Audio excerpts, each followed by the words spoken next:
तो वहाँ पे एक आंटी ने मेरी मम्मी को बोला कि सर पे हाथ फेरते हुए कि हाय बेचारी की 2 बेटियाँ हैं। इसके आगे की बात मैंने याद नहीं रखी। कम्युनिकेशन में एक थियरी होती है सिलेक्टिव रिटेंशन कि आप उतना ही याद रखते हो जितना आप याद रखना चाहते हो, बाकी आप छोड़ देते हो। घर आके अपने पेरेंट्स से इंग्लिश में बात करने वाला घर था नहीं हमारा। When somebody asks me कि मैम मुझे बोलते हुए घबराहट होती है, मैं क्या करूँ? When my students tell me कि मुझे शर्म आती है जब सब मेरा मजाक उड़ाते हैं, उनकी लाइफ में एक मीनिंग ऐड करने से I sort of come back home very accomplished.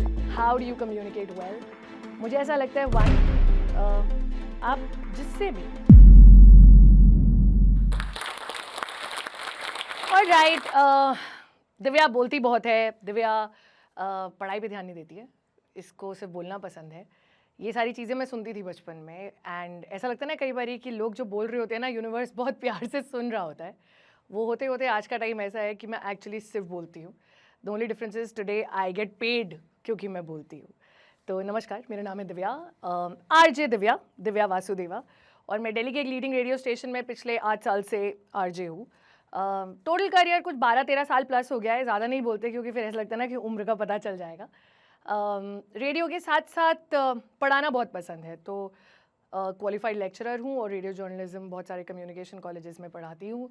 उसके अलावा पॉडकास्ट बनाती हूँ, कहानियों में कभी काव्या कभी रिद्धिमा बन जाती हूँ, और कहानियों की तलाश में एक ब्लॉग है जो अपनी बहन के साथ शुरू किया है, जिसको आप इंस्टाग्राम पे देख सकते हैं।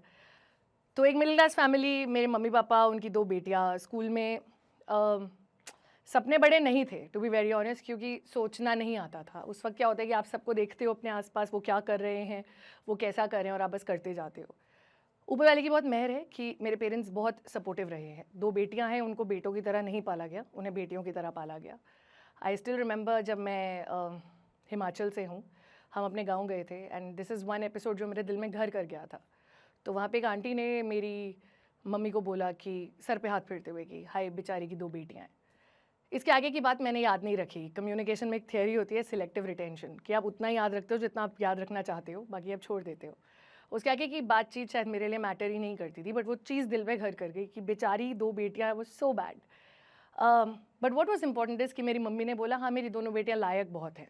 तो स्कूल में ना साइंस ले ली मैंने, क्योंकि कोई प्लान तो था नहीं, क्योंकि ये तो पता नहीं था कि हीरोइन बनना है, कि रेडियो में आना है, कि इंजीनियर बनना है। बस ये पता है कि पढ़ती थी, नंबर आ जाते थे, मतलब शार्प थी, ये ऊपर वाले ने दिया था गिफ्ट। शैतान थी, बोलती बहुत थी, क्लासेस बंक भी कर लेती थी, लेकिन मार्क्स आ जाते थे। साइंस इसलिए ली क्योंकि अगर साइंस ना लेती तो शायद आस पड़ोस के लोग, रिश्तेदार ये बोलते कि मैं डफर हूँ। शायद उस परसेप्शन से लड़ने के लिए आर्ट्स ना लेकर, विच आई थिंक अगर मैं लेती तो शायद मैं बहुत अच्छा करती, क्योंकि रट्टा स्ट्रॉन्ग था, हिस्ट्री में इंटरेस्ट था, लिखने में इंटरेस्ट था, बट स्कूल में ये चीज़ें गाइड करने के लिए कोई नहीं था। सो हालांकि मैं डिबेट्स, डेक्लेमेशंस में हमेशा टीचर्स का फर्स्ट नाम होती थी, खुद भी कूद जाती थी, but I never ever thought that कि मैं आर्ट्स के लिए बनी हूँ। सो आई टुक साइंसेस, और मैंने मेरी ज़िंदगी की पहली भूल की थी। इंजीनियरिंग के लिए लोगों ने तैयारी करनी शुरू करी। मैंने कहा मैं भी करूँगी, क्योंकि 2 महीने वो जो ब्रेक मिलता है, मैं क्या करूँ, मैं दुनिया को क्या बोलूँ, मैंने 2 महीने वेस्ट किए हैं। सो मैंने अपने पेरेंट्स के पैसे फूँक दिए एंड मैंने भी इंजीनियरिंग की तैयारी की। मेरी मॉम ने, मुझे अभी तक याद है, मुझे कहा था कि ये नंबर्स के लिए बनी ही नहीं है, ये इंजीनियरिंग के लिए बनी ही नहीं है। डिस्पाइट मैंने इंडिया का one of the finest engineering course का एंट्रेंस निकाला था। माई मदर टोल्ड मी कि ये ना बेटा कोर्स है मास कम्युनिकेशन, इसको समझने की कोशिश कर। Because I was good in maths in school, मुझे लगा मैं मैथ्स ऑनर्स कर लूँगी, उसके बाद क्या करना है देखा जाएगा। बिकॉज लाइफ में, स्कूल में ये तो होता है देखते जाएंगे, we never really have dreams, right. पर मैंने मास कम्युनिकेशन के बारे में थोड़ा पढ़ा, एंट्रेंस देने शुरू किए, और दिल्ली यूनिवर्सिटी के आईपी कॉलेज से BMMC, which was one of the best courses, still is the best course, उसका एंट्रेंस निकाल दिया। मुझे अब भी अपने पापा की वो वॉक याद है। Also very middle class family, तो मुझे ये पता था कि मैं किसी प्राइवेट यूनिवर्सिटी के लिए एस्पायर नहीं कर सकती, क्योंकि फ़ीस स्ट्रक्चर्स बहुत हैवी होते हैं। सो मुझे हर चीज़ सोचनी पड़ती थी कि छोटी बहन है अभी घर पे, उसकी एकेडमिक्स रहती है, उसका रुझान इंजीनियरिंग की तरफ था, सो आई न्यू कि उसको प्राइवेट यूनिवर्सिटी, या हो सकता है engineering is an expensive study, मुझे अपने को देख के चलना था। God's been kind, I got into mass comm, but I started exploring radio, और कहानी सुनाना अच्छा लग गया, और बोलती भी बहुत थी। जैसे अभी आप देखोगे ना, जैसे जैसे कहानी बढ़ेगी, कि मेरे साथ मेरी अकेले की कहानी में भी 100 किरदार हैं जो कहीं से आ जाते हैं। Now for parents, typical middle class families in India, आपका बच्चा टीचर हो, डॉक्टर हो, इंजीनियर हो, तो वो थोड़ा ना सिक्योर हो जाता है, क्योंकि आरजे बनना है या वीजे बनना है इतना ईजिली समझ नहीं आता है। लाइफ में सब कुछ सही हो रहा है, और अभी भी सही होना था। I think I was the only one जिसको बिना इंटर्नशिप के पहले ऑडिशन के बाद जॉब मिल गई। और ये ऑडिशंस रेडियो के ऐसे नहीं होते थे कि मैं गई और ऑडिशन दे दिया। मेरे डैड का स्कूटर था, हमारे पास एक छोटी सी गाड़ी थी और 2 लड़कियाँ, typical protective parents. I miss those days because मुझे लगता है बड़े इनोसेंट हैप्पी डेज थे। पापा मेरे साथ ऑडिशन देने जाते थे रेडियो के, और एंट्रेंस एग्जाम में भी जैसे नीचे बैठे रहते थे गाड़ी में ना, मूंगफली लेके न्यूज़पेपर लेकर, वैसे नीचे 2-2 ढाई-ढाई घंटे वेट करते थे। पहली जॉब दिल्ली से हायर हुई लेकिन जयपुर के लिए दी गई, घर वालों को मनाया, अभी तक बाहर पैर नहीं रखा था, but I said I want to do this. And maybe because उनको लगता था कि अच्छा नेट हो गया है, सिक्योर है, थोड़े दिन इसको जीने देते हैं। So I became the Simran and मैं अपनी ज़िंदगी जीने के लिए निकल गई। 6 महीने के बाद आई रियलाइज़ अच्छा मैंने सब कुछ कर लिया, but this was never the part of the dream, right. मुझे तो अपने घर वालों के आगे शो करना है, मुझे दिल्ली में अपने दोस्तों को सुनाई देना है, मुझे दिल्ली जाना है। And I just left, no notice period. I told my boss I'm going. She's like, when are you going? I said I'm going tomorrow morning. Blacklist हो गई उस कंपनी से क्योंकि पता नहीं था कि कॉर्पोरेट के कुछ रूल्स होते हैं, बट ये गलतियाँ करनी ज़रूरी होती हैं, क्योंकि मास्टर प्लान तो यही है कि गलतियाँ करो ठीक करो, गलतियाँ करो ठीक करो, सब कुछ ठीक रहेगा, then there is no fun as well. एक एनुअल फंक्शन पार्टी हो रही थी, जो कॉर्पोरेट अफेयर्स बहुत बड़े होते हैं, वहाँ पे एक होस्ट चाहिए था, and I said I will do it. मैं उस दिन स्टेज पे गई हूँ, बहुत बड़ा मीडिया ग्रुप है जिसमें मैं काम करती थी।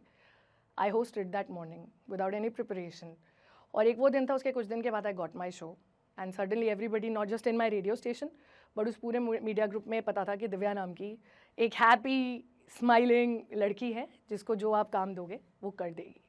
So what I learned was, sometimes opportunities आपके पास आती हैं और कभी कभी आपको वहाँ तक जाना पड़ता है, कई बारी उसको छीनना भी पड़ता है, और कई बारी आपको चिल्ला के ये भी कहना पड़ता है कि मुझे ये करना है, क्योंकि people don't dream that you have a dream.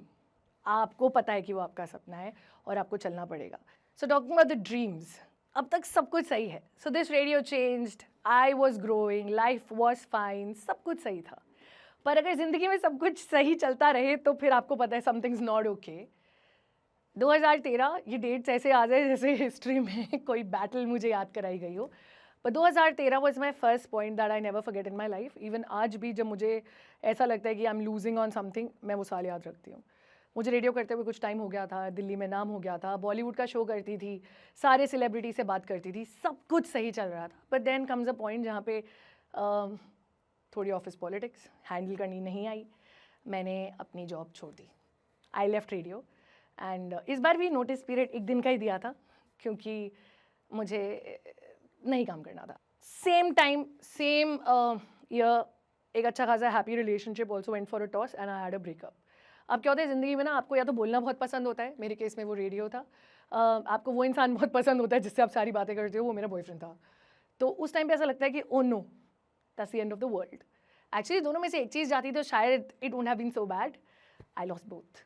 And जब ये हुआ ना, तो उसके बाद मुझे अपने मम्मी पापा दोस्त नहीं नज़र आए, मुझे एस्ट्रोलॉजर्स नज़र आए, तो मैंने दुनिया में ना कोई पंडित जी नहीं छोड़े। I mean all due respect, thank you, क्योंकि चाहे कुछ हो ना हो, उन्होंने ना उम्मीद दे दी थी। तो कोई कहता था ये वाली पूजा करा ले, कोई कहता था वो करा ले, फिर मुझे सोचना पड़ता था कि सैलरी तो बंद हो गई है, can I spend so much money. किसी ने बड़ी अच्छी चीज़ बोली थी कि कई बार आप स्किल में बहुत अच्छे होते हो लेकिन आप उसको सिखा नहीं सकते, और कई बार आप टीचर बहुत अच्छे होते हो लेकिन आप स्किल में उतने पक्के नहीं होते। सो यस, पढ़ाना शुरू किया और सब कुछ सही चल रहा था लाइफ में। टीचिंग हैपेंड, तो रेडियो नहीं आ रहा था लेकिन बैंक में पैसे आ रहे थे, which wasn't a lot because teaching does not pay so much, जैसा कि लोगों को लगता है कि वाओ 6 कॉलेज जा रही है तो पता नहीं कितने पैसे बन रहे होंगे, बट एक सुकून है जो आपको पढ़ाई और पढ़ाने से मिलता है। when your students are happy, when somebody shows a lot of interest in radio, when somebody asks me कि मैम मुझे बोलते हुए घबराहट होती है, मैं क्या करूँ, when my students tell me कि मुझे शर्म आती है जब सब मेरा मजाक उड़ाते हैं, उनकी लाइफ में एक मीनिंग ऐड करने से I sort of come back home very accomplished, क्योंकि ये सारे पॉइंट्स हमने भी अपनी लाइफ में कहीं ना कहीं देखे हैं। I might not have been bullied for anything, but yes I have given people enough chances जहाँ वो मेरे ऊपर मजाक उड़ाएं, कभी बोलने के तरीके से, कभी चलने के तरीके से। सो अगर मैं किसी की लाइफ में इन चीज़ों को एड्रेस कर सकती हूँ, मुझे लगता है I have done something nice. August next year I was back in action. मुझे इस स्टेशन में जहाँ मैं भी हूँ वहाँ पे वापस मुझे I got a chance to be back on air. This time when I came back, वो होता है ना कि दो, जैसे फिल्मों में देखते हैं, दो प्रेमी एक पहाड़ और एक बीच के पास रहते हैं, फिर वो बेचारे बहुत मेहनत करके एक दूसरे से मिलते हैं, एकदम ऐसी फीलिंग आई थी। हम जब भी किसी चीज़ से किसी को छूते हैं जब भी अपनी किसी बात से, अपनी किसी एक्शन से किसी की लाइफ को टच करते हैं, हम अपनी बात को सही तरह से रख पाते हैं, तो वो कम्युनिकेशन जो है, वो जो बातचीत है, वो कहते हैं ना, बात करने से बात बनती है, बहुत कुछ बदल जाता है. Parallel to this there is one other aspect that मैंने लेटली रियलाइज़ किया है, and before I go back to communication, is कि हम पर्सनल रिलेशनशिप्स में ना कई बारी कम्युनिकेशन मिस कर देते हैं. And this is my realisation lately, because I think मैंने अपने रिलेशनशिप में ये गलती करी, मैंने अपनी शादी में ये गलती करी, that I did not address the issues. जब हम कम्युनिकेशन की बात कर ही रहे हैं, आई ऑलवेज थिंक कि आप अपने दोस्तों के साथ, अपने पार्टनर्स के साथ, अपनी मैरिजेस में भी make sure that you communicate well.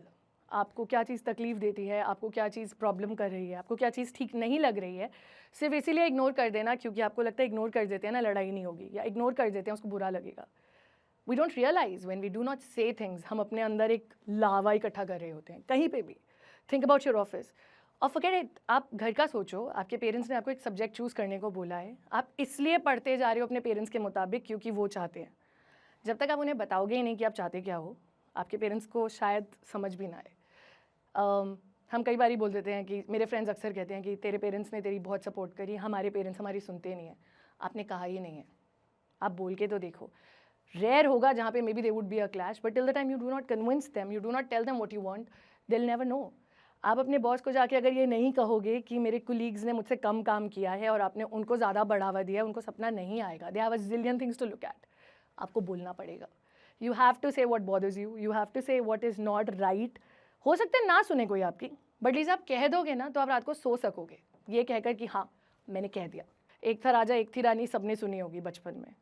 सबके राजा और रानी भी एक जैसे ही होंगे. जो नानी ने सुनाई होगा वो जंगल जाएंगे और कहानी खत्म हो जाएगी. बट आप अपने राजा और रानी को कितना क्लोजली जानते हो और उनको कितना अच्छा डिपिक्ट कर सकते हो, वो आपसे बेहतर कोई नहीं जानता. That is communication. हो सकता है मेरा राजा सबसे एवरेज होगा, सबसे बोरिंग होगा, लेकिन मैं उसको आपके सामने पेश ऐसे करूँगी कि आप सुनना चाहोगे. वो है कम्युनिकेशन, वो कहानी हिट हो जाएगी. So going to communication, how do you communicate well. मुझे ऐसा लगता है वन, आप जिससे भी, किसी से भी, किस बारे में बात कर रहे हो आपको पता होना चाहिए. आई मीन वो बचपन में बोलते थे झूठ भी बोलो ना, आप कन्विक्शन से बोलो तो सच लगता है. नहीं नहीं, आप झूठ है, आप सामने, मैं तो ये बोलती हूँ बोल दो कि मैं झूठ बोल रहा हूँ. Just be honest. The moment you are honest, people will hear you. मैंने आज छुट्टी ली अपने ऑफिस से. आई कुड हैव, मैं बोल सकती थी मुझे मैं बीमार हूँ, मेरा पेट दर्द है. आई सेड मेरा मन नहीं आने को और शाम को मुझे जोश टॉक के लिए जाना है, नहीं आना. कल इसके ऊपर चर्चा हो जाएगी. The thing is when you say things the way they are, they will always be easy. और जितना ईजी ज़िंदगी रहेगी उतना कम्युनिकेट करना ईजी रहेगा. Second, I think be a good listener. And good listener का मतलब ये नहीं है कि करते रहो, नहीं. गुड लिसनर का मतलब ये है कि हाँ आई कॉन्टैक्ट हो. मैं कई बारी बैड लिसनर होती हूँ अपने दोस्तों के साथ. वो बात कर रहे होते हैं और मैं ब्राउजिंग कर रही होती हूँ. Very bad, should not be doing this. अगर कोई बहुत फेथ दिखा के आपसे कुछ बात कर रहा है, आई कॉन्टैक्ट करो. लड़का ज़्यादा स्मार्ट हो आई कॉन्टैक्ट नहीं होता लेकिन फिर भी अपनी प्रेजेंस दिखाओ. उसे पता चलना चाहिए कि आप उसको सुन रहे हो. That's very important.